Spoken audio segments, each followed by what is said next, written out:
किसी नगर में रोहन नाम का एक लड़का रहता था। उसकी उम्र करीब 22 वर्ष थी और वह पढ़ाई खत्म करने के बाद किसी उद्देश्य के बिना दिन भर इधर उधर घूमता रहता था। उसे न किसी काम में रुचि थी, ना ही कोई ऐसा सपना था जिसे पाने के लिए वह मेहनत करता। रोहन के माता पिता उसकी इस स्थिति को देखकर चिंतित रहते थे। उन्होंने कई बार उसे समझाने की कोशिश की, लेकिन हर बार वह उनकी बात अनसुनी कर देता। वह अक्सर अपने दोस्तों के साथ सड़क किनारे चाय की दुकान पर बैठा गपशप करता। कभी वह मोबाइल पर गेम खेलता तो कभी बिना उद्देश्य के सोशल मीडिया स्क्रॉल करता। धीरे धीरे उसकी यह आदतें उसकी सेहत पर भी असर डालने लगीं। उसका शरीर कमजोर हो गया, आंखें लाल रहने लगीं और वह मानसिक तनाव महसूस करने लगा। उसके मित्र भी उसकी हालत को लेकर मजाक उड़ाने लगे। एक दिन उसके दोस्त ने हंसते हुए कहा, अरे रोहन, तुम तो बस इसी चाय की दुकान के स्थायी ग्राहक बनकर रह जाओगे। तुम्हारे जीवन का क्या उद्देश्य है?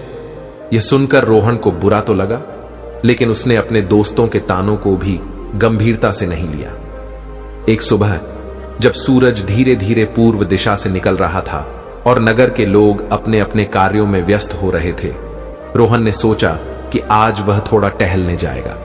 वह यूं ही बिना किसी लक्ष्य के चलते चलते नगर के बाहर स्थित एक पुराने बौद्ध मठ तक पहुंच गया। वहां का वातावरण बहुत शांत और दिव्य था। पेड़ पौधे हरे भरे थे और हवा में एक अद्भुत ताजगी थी। मठ के पास एक बड़ा सा बोधि वृक्ष था, जिसके नीचे एक वृद्ध बौद्ध भिक्षु ध्यान में मग्न बैठे थे। उनका चेहरा तेजस्वी था और उनके व्यक्तित्व में एक विशेष आभा थी। रोहन ने उन्हें कुछ देर तक देखा और फिर धीरे धीरे उनके पास जाकर बैठ गया। भिक्षु ने आंखें खोलीं और रोहन को अपनी ओर देखते हुए मुस्कुराए। उन्होंने बड़े प्यार से कहा, वत्स, क्या तुम किसी परेशानी में हो? तुम मुझे बहुत विचलित लगते हो। रोहन ने अपनी जीवन की दुविधा को भिक्षु के सामने रखते हुए कहा, स्वामी जी, मेरे जीवन में कोई उद्देश्य नहीं है। मैं हमेशा खाली बैठा रहता हूं और मुझे समझ में नहीं आता कि मैं क्या करूं। मेरे पास ना तो कोई सपना है और ना ही किसी चीज के लिए प्रेरणा। भिक्षु ने कुछ देर तक रोहन को ध्यान से देखा और फिर गहरी आवाज में बोले, पुत्र, खाली बैठना सबसे बड़ा अभिशाप है।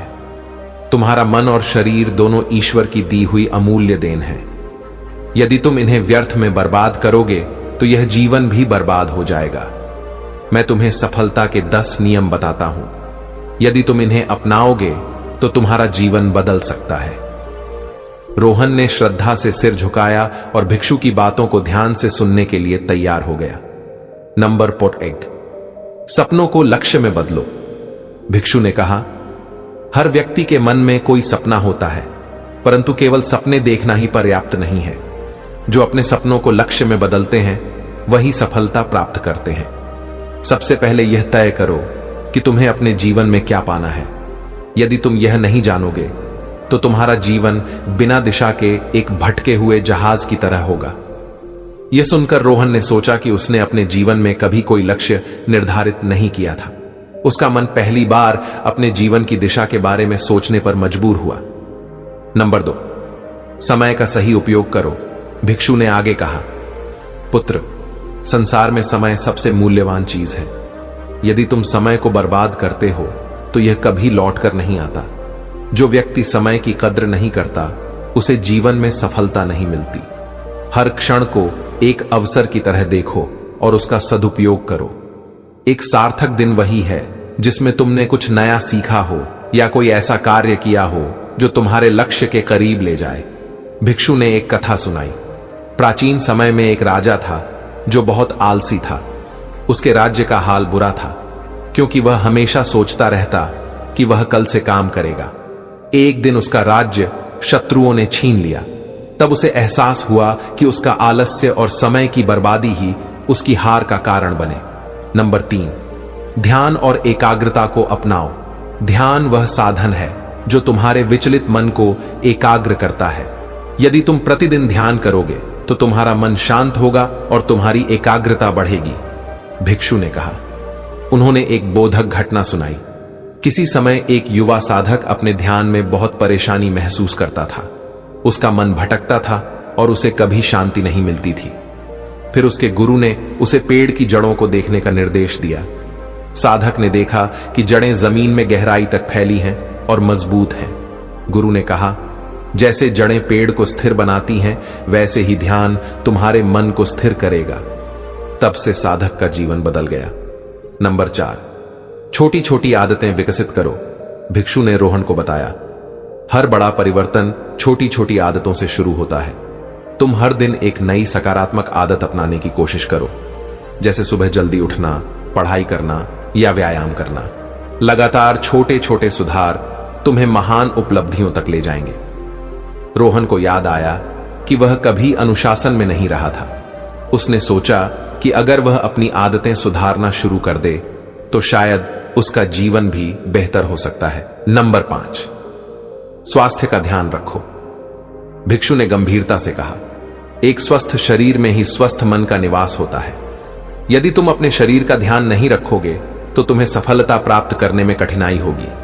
तुम व्यायाम करो, पौष्टिक आहार लो और अपनी दिनचर्या में संतुलन बनाए रखो।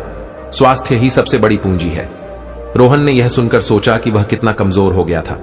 उसने फैसला किया कि वह अपने शरीर को मजबूत बनाने के लिए हर दिन व्यायाम करेगा। नंबर 6, सकारात्मक सोच रखो। भिक्षु ने कहा, यदि तुम अपने जीवन में सकारात्मक सोच अपनाओगे तो तुम्हें हर परिस्थिति में अच्छा देखने की आदत हो जाएगी। तुम अपने विचारों को नियंत्रित करो, क्योंकि वही तुम्हारे कार्यों को प्रभावित करते हैं। नकारात्मक सोच सिर्फ बाधाएं खड़ी करती है। भिक्षु ने एक प्रेरणादायक कथा सुनाई। एक किसान था जिसके खेत में बाढ़ आ गई। वह सोचता रहा कि अब उसका क्या होगा। फिर उसने सकारात्मक दृष्टिकोण अपनाया और नई फसल उगाने का प्रयास किया। उसकी मेहनत रंग लाई और उसकी फसल पहले से बेहतर हुई। नंबर 7, आत्म अनुशासन का पालन करो। आत्म अनुशासन के बिना तुम किसी भी लक्ष्य को प्राप्त नहीं कर सकते। भिक्षु ने कहा, खुद को अनुशासित करना सीखो। यह जानो कि कब क्या करना है और कब क्या नहीं करना। अपने समय और ऊर्जा का सही दिशा में उपयोग करो। नंबर 8, विफलताओं से सीखो। जीवन में असफलता ही तुम्हारा सबसे बड़ा शिक्षक है। तुम असफलताओं को अपने अनुभव की तरह देखो और उनसे सीखो। भिक्षु ने सलाह दी। नंबर 9, हर दिन कुछ नया सीखो। भिक्षु ने कहा, ज्ञान अर्जित करने से तुम अपने जीवन में नई ऊंचाइयां पा सकते हो। हर दिन कुछ नया सीखने की आदत डालो, चाहे वह किताबें पढ़कर हो, किसी विशेषज्ञ से सलाह लेकर या अपने अनुभवों से। सीखने की प्रक्रिया कभी समाप्त नहीं होती। नंबर 10, कभी हार मत मानो। एक बार एक मूर्तिकार ने एक सुंदर मूर्ति बनाने की कोशिश की, पर बार बार उसकी मूर्ति टूट जाती। उसने हार नहीं मानी और हर बार अपनी गलती से सीखता रहा। आखिरकार उसने एक उत्कृष्ट मूर्ति तैयार की जिसने उसे प्रसिद्ध बना दिया। तो दोस्तों, उम्मीद करता हूं आपको यह कहानी पसंद आई होगी। ऐसी